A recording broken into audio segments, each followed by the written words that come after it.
Okay, so this video is going to be a little bit different. It's going to be like the videos I used to do that got me in some trouble years ago, and talking about the jabs, the old jibby jabs. um, oh, okay, I got to get comfortable. Okay, so Germany, you guys already know I was in the Army, and we actually just got back from Camp Dawson here.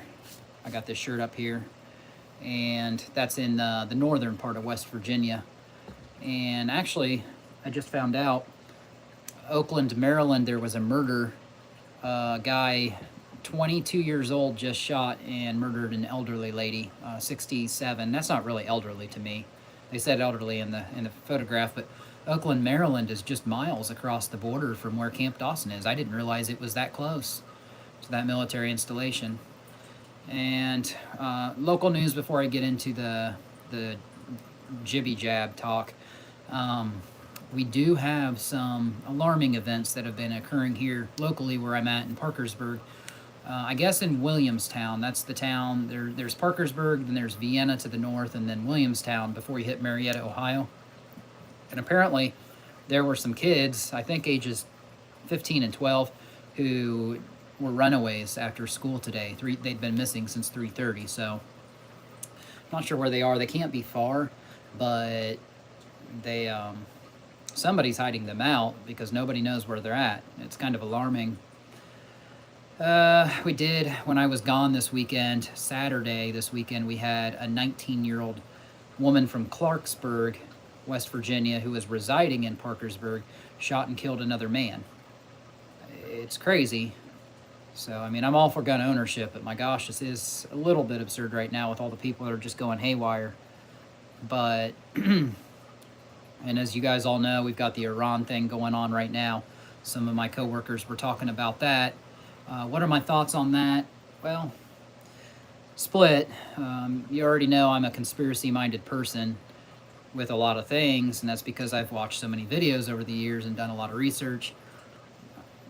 You know, there's two sides on this. Trump's saying that we're exonerating the people of Iran, we're getting them freedom, they're rejoicing in the streets, just like they were doing in Venezuela when they took out the President Maduro, who was illegitimate.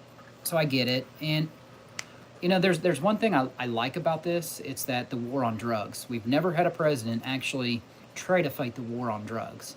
And right now with what's going on with Venezuela, you know, they're trying to shut down some of those cartels right now, so that's good. But not all the drugs are coming from Venezuela. Was that overblown? I don't know. But you've got them coming from Mexico, you've got them coming from China. We're shutting some of those trade routes down in Venezuela. We're taking their oil now. With Iran, a lot of this stuff seems to be flowing through Israel. And yes, I'm a Christian, but Israel isn't exactly what you think it is. I know, you know, we read the Bible and we always think Israel is all good, but there's good and evil in everything. We've already talked at length about the Ashkenazi Jews. They're not even native or indigenous to that country of Israel.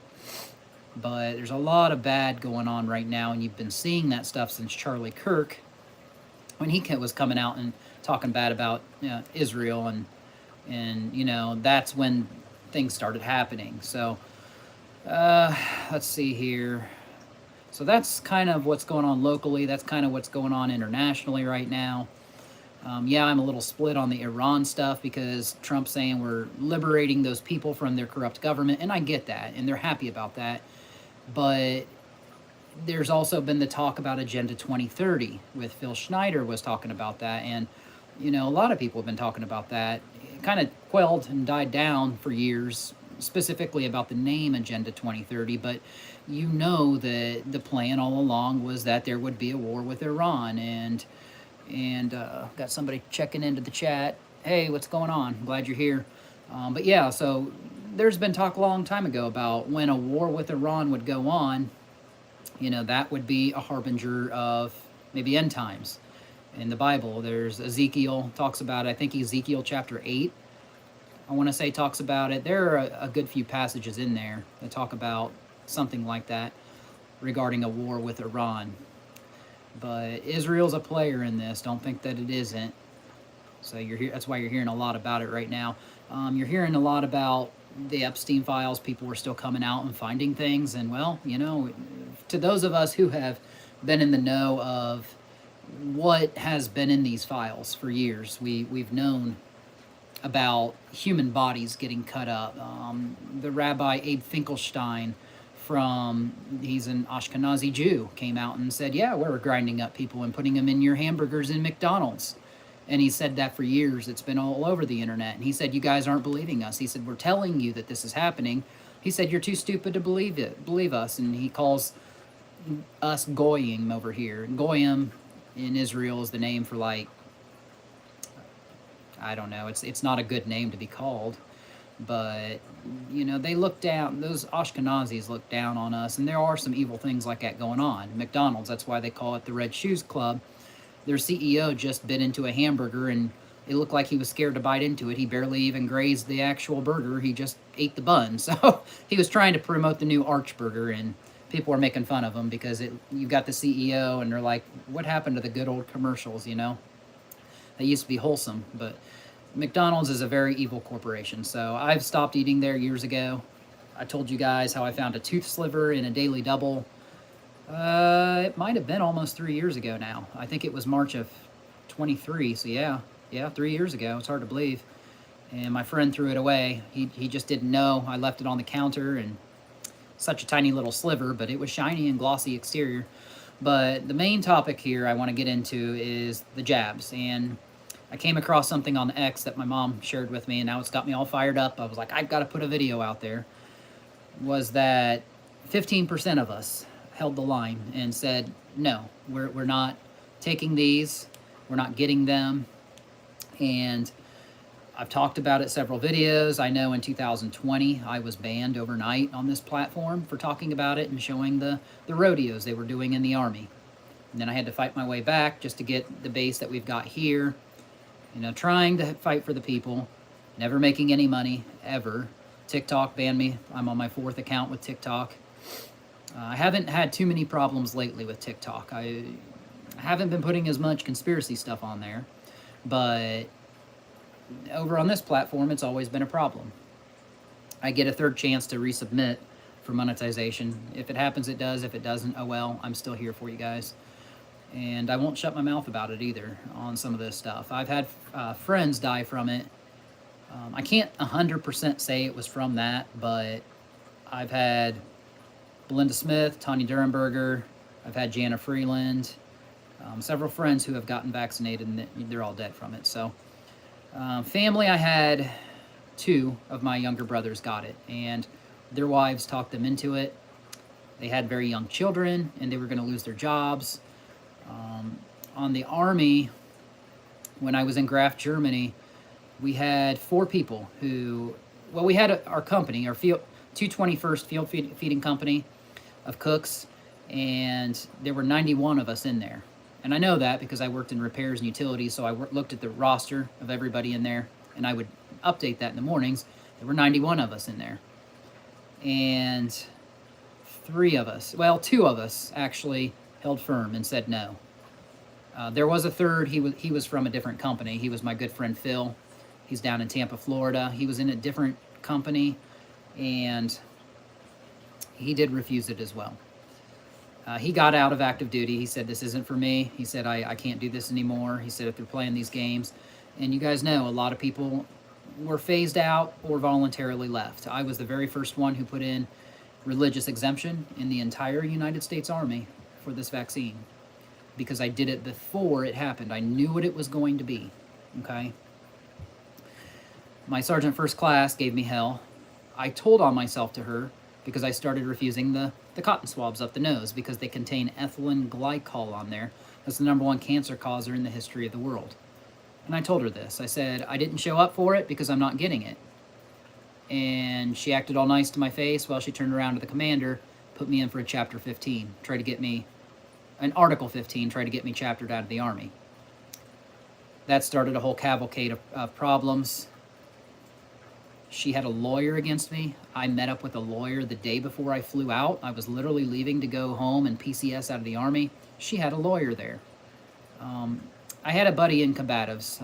Combatives is a program where you do combatives 1, 2, and 3. I made it to 2, and one of my guys, Howard from Arkansas, he's like, "Well, you've got some friends in the business." He was in the lawyer program. He was a military lawyer, and he got me out of it. He said, "What's going on with this?" And I said, "Well, she's trying to take my rank because I'm refusing it." He said, "Yeah, I don't believe in it either." He said, it helps to have some friends in the business. So he said, "Don't worry about it. You're good. Go on your way. She's not gonna hurt you today." She made me appear to the first sergeant. Somebody asked me if I'm a sergeant. No, I'm a specialist. I actually came in E4 with a college degree. I graduated 2007. Should have went as an officer. I don't know why I didn't. I turned down a lot of money because I wanted to learn the enlisted side of things. So I had a lot of problems, and this was one of them, was the vaccine stuff.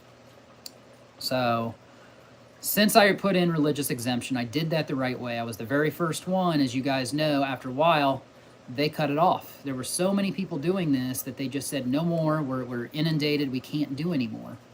Well, they started cutting a lot of people off, and then I started watching the videos coming out of people getting chased into rooms and held down by 4 and 5 people and forcibly injected, which is a human rights violation. I don't care if it's military or not. Now, as you know, the new administration has taken over. Now, all that stuff has been pushed to the side, and it's no longer mandated. Even influenza jabs are no longer mandated. Praise Jesus for this, guys. We held firm. We were the 15% who said, no, we're not doing this. And yeah, that is Nazi tactics. That's what your military does, though.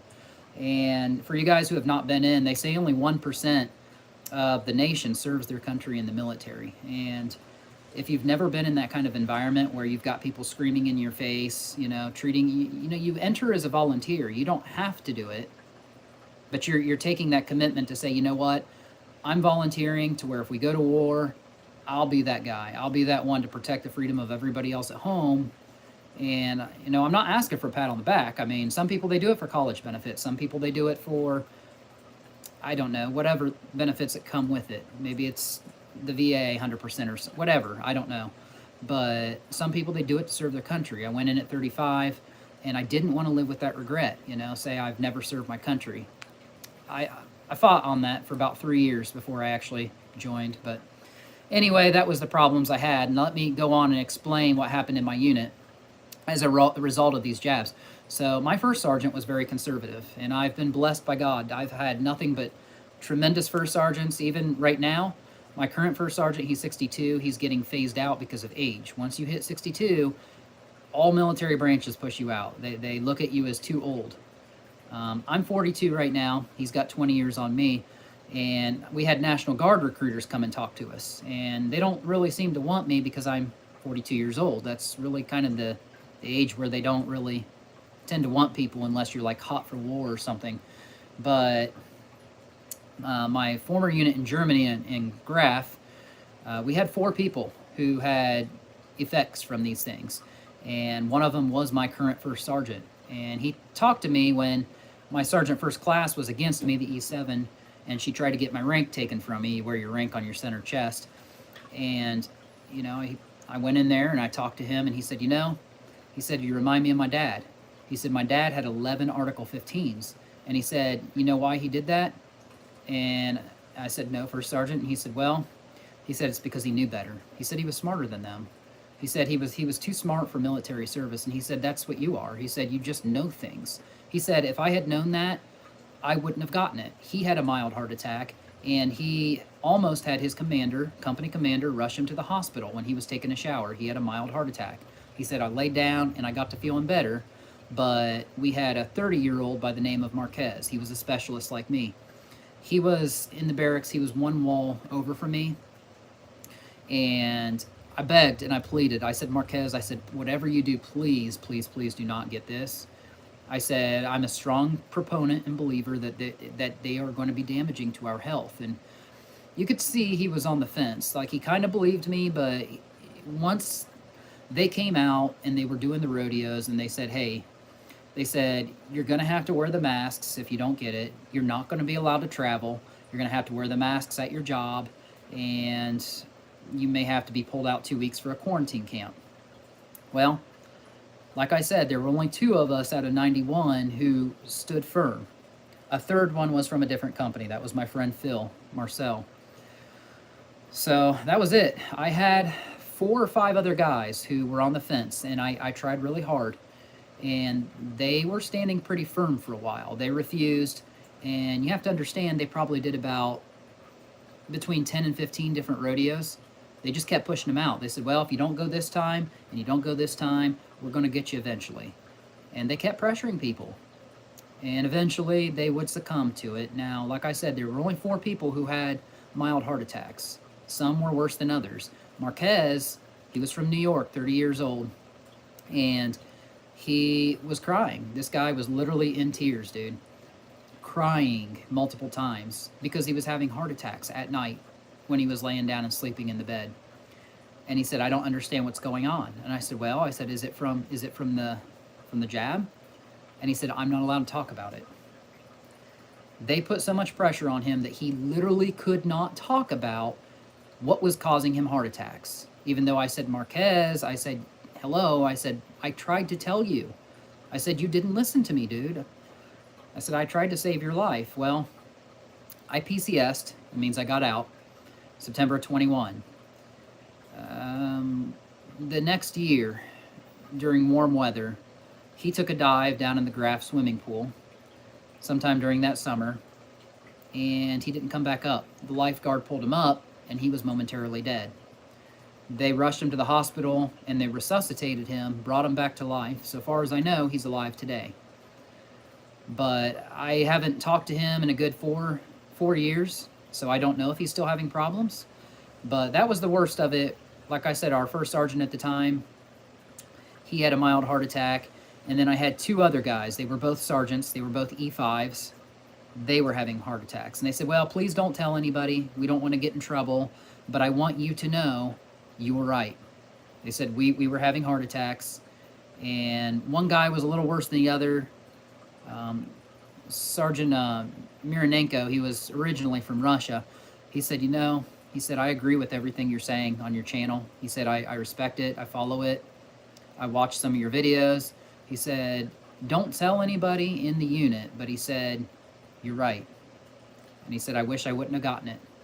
But he said, I've been in for so long, and the military means everything to me right now, so I got it. The other guy, he was a sergeant, and he really didn't want it.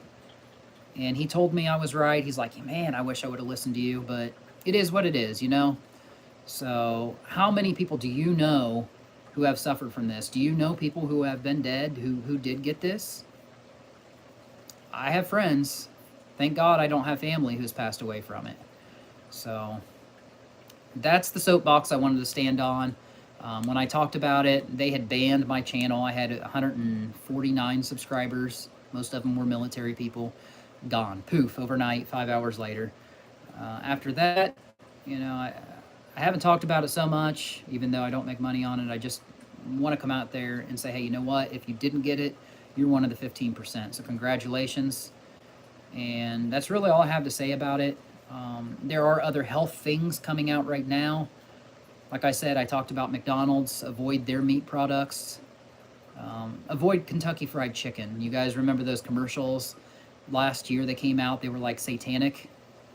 I did some digging and some research on that. So the guy that took over as CEO of Yum Brands for Kentucky Fried Chicken, because Kentucky Fried Chicken is one of many food conglomerate companies that are owned, and they fall under Yum Brands. I can't remember the other companies. I'm not sure if Baskin-Robbins falls in that, but Yum Brands owns several food outlets. I just don't remember all of them.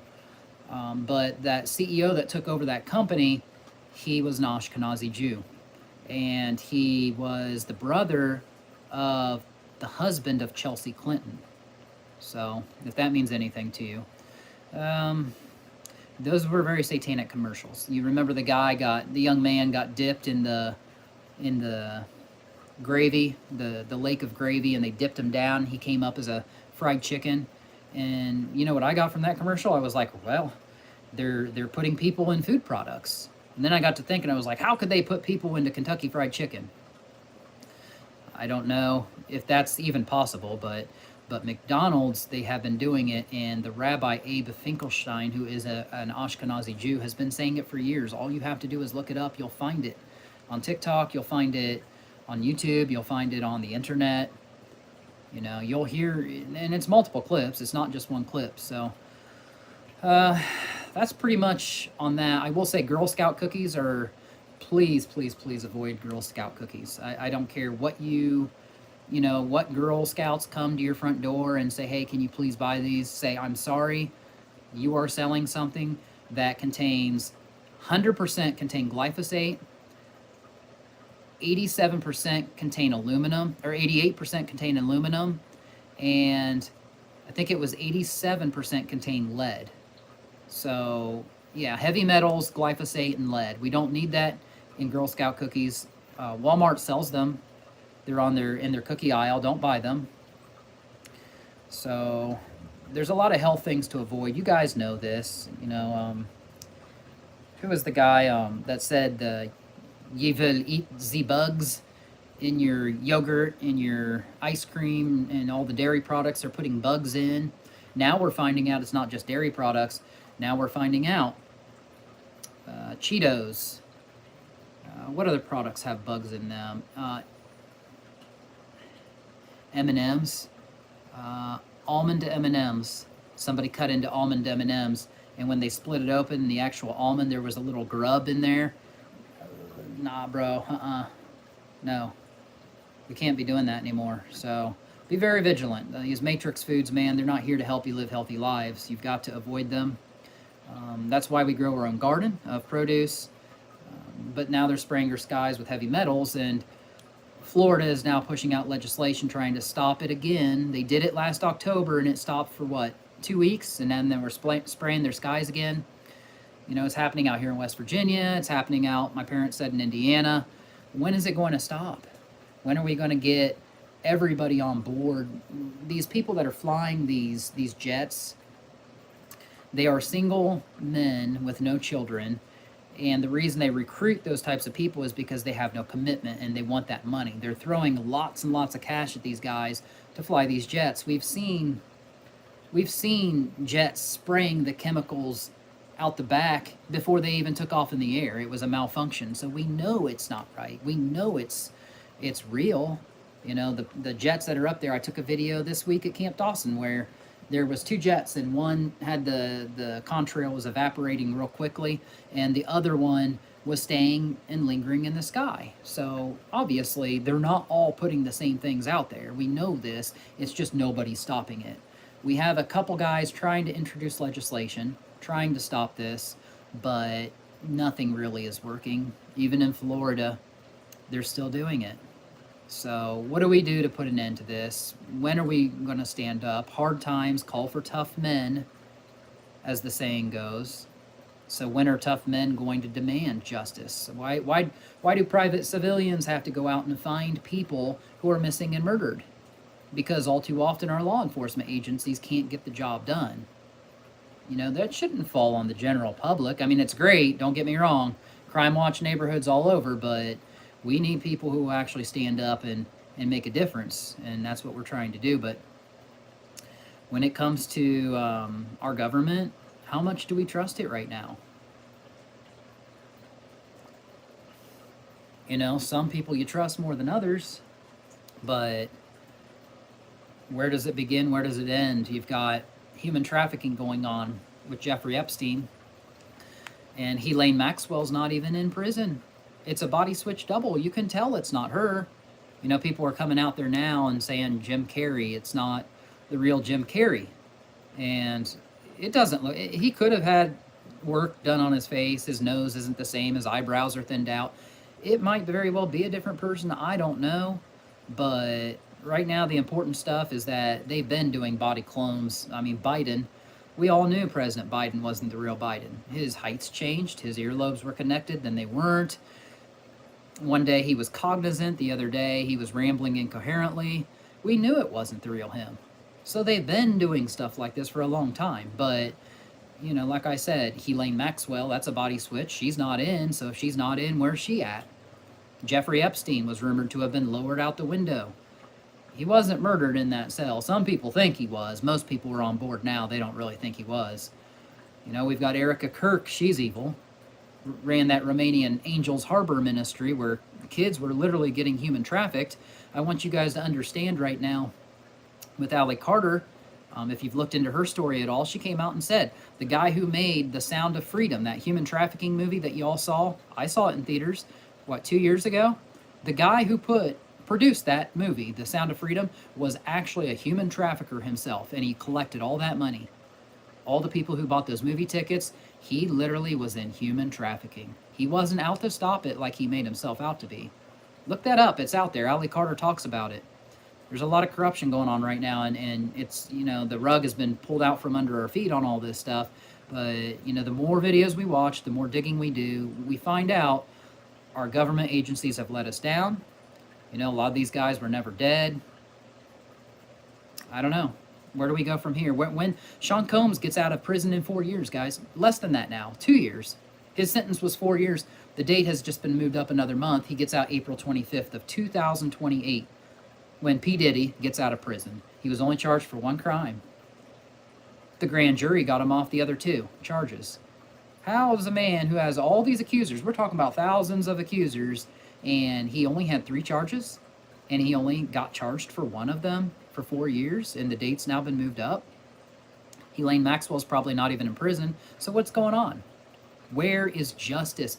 You guys don't understand. I did a research project on Sean Combs, and I'm talking there are thousands of accusers of not just him, but the people he was working with, and $1 million lawsuits that he settled out of court, civil lawsuits that he settled for millions of dollars. And it's not done, it's not over. There are more people coming out and talking about how evil he is. Raping men, boys, you know, his Bad Boys production, he recruited boys to come on and he would rape them in the hotel room. And women too. He did both, but Justin Bieber, he ruined his life. And I get it. Some people were like, well, you know, these people sold their souls out for fortune and fame. They wanted the money, so they were willing participants. Let me tell you something. No man wants to get raped by another man. No teenage boy wants to get raped by another man. You know, when it comes to Sean Combs and all this stuff, we need to put these guys where they belong, and that's either in prison for the rest of their lives, or we need to start bringing back public executions. And we need to start making a spectacle of it. Because these guys that keep coming out and they're getting somehow snuck out of prisons and stuff, Elaine Maxwell, Jeffrey Epstein, and they're still alive. Epstein's still alive. Some of you guys are digging in the Epstein files, and you keep seeing, oh yeah, all this stuff, and you're mortified. And I'm like, well, we knew this for years. Nobody wanted to listen. So, I don't know. I love you guys. Thanks for tuning in. I could go on forever about some of this stuff, but like I said, look for Allie Carter, investigation company called Truth Be Told. They're doing a lot of work. They're finding out a lot of stuff, and she drops some truth bombs on this stuff, okay? She talks about the producer of The Sound of Freedom was actually a human trafficker. She talks about how she got raped by Diddy and how she had pimps and handlers and how there's a secret trap door on the islands off Hawaii, St. Thomas Island, Vancouver, British Columbia, where these guys like Mark Zuckerberg and Oprah Winfrey and all these elites are they are submarine operators. Ellen DeGeneres was a submarine operator, and they have submarines, and what they do is they put the submarine under the trap door, put the kids down, and off they go. And there's no accountability ever for any of this. You know, I mean, they still haven't released all the Epstein files, and people are getting upset about it. Who are they covering for? Why are you redacting all of this? Are we ever going to get real justice? Is Sean Combs going to get out on 2028, April 25th? Then what happens? He's on 5 years of community supervision, but so what? The guy needs to be incarcerated in the maximum security prison for the rest of his life, is what he needs. But it's not happening. So, all right, guys, thanks for tuning in. It's been a half hour. Love you. And if there's anything you need, please let us know. We are digging into local crimes. We're still looking into Preston Pierce. You know, I don't think he's actually here like I initially thought. There's a guy that looks like him, and people were looking at him. But I think he's back out in North Carolina. I don't know where. The Gretchen case, we've got a couple locations we're looking at for her. I'm going to go ahead. It's raining like crazy out here. I'm going to try to look. We're getting reports of another location. It's actually pretty close. They're saying the body might have been moved. So we're going to poke around a little bit, see if we can find something. But that's all I got for you guys. As always, Godspeed until the next video.